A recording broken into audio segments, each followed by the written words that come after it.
If we neglect Afghanistan right now, according to the UN, half the people of Afghanistan are already vulnerable.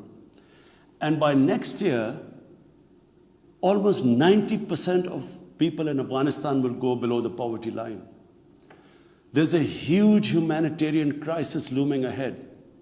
And this will have serious repercussions, not just for the neighbors of Afghanistan, but it will have repercussions everywhere if a destabilized, a chaotic Afghanistan again becomes a safe haven for international terrorists. The reason why the US came to Afghanistan in the first place. So therefore, there is only one way to go. We must strengthen this current government, stabilize it, for the sake of the people of Afghanistan. What have the Taliban promised? They will respect human rights. They will have an inclusive government. They will not allow this soil to be used by terrorists. And they have given amnesty. Now, if the world community incentivizes them, encourages them to walk this talk, it will be a win-win situation for everyone. Because these are the four things that in Doha, when the US was talking to the Taliban, these were the conditions the dialogue was all about. So if the world can incentivize them to go this direction, then after all, this 20-year of presence, of coalition presence in Afghanistan would not be wasted, because Afghan soil would not be used for international terrorism. So I end my talk, Mr. President, by urging everyone that this is a critical time for Afghanistan. You cannot waste time. Help is needed there. Humanitarian assistance has to be given there immediately. And the Secretary General of the United Nations has taken bold steps. I urge you to mobilize the international community and move in this direction. The country that suffered the most, apart from Afghanistan, was Pakistan, when we joined the US war on terror after 9/11.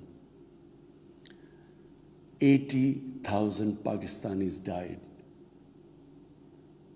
$150 billion was lost to our economy.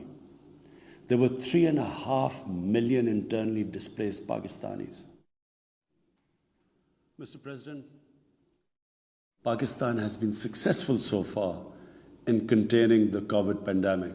Our collaborated strategy of smart lockdowns helped save lives and livelihoods and kept the economy afloat. Over 15 million families survived through a social protection program of Asas.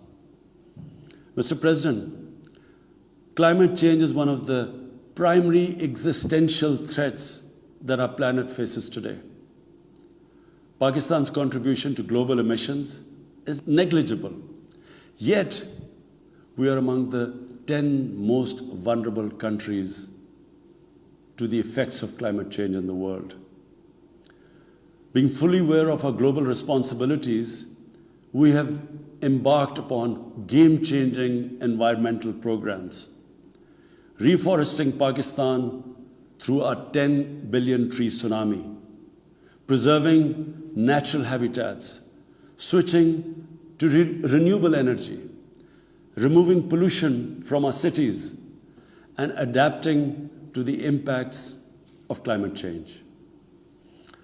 To address the triple crisis of COVID pandemic, economic downturn, and climate emergency, we need a comprehensive strategy that should include, number one, vaccine equity. Everyone, everywhere, must be vaccinated against COVID, and as soon as possible.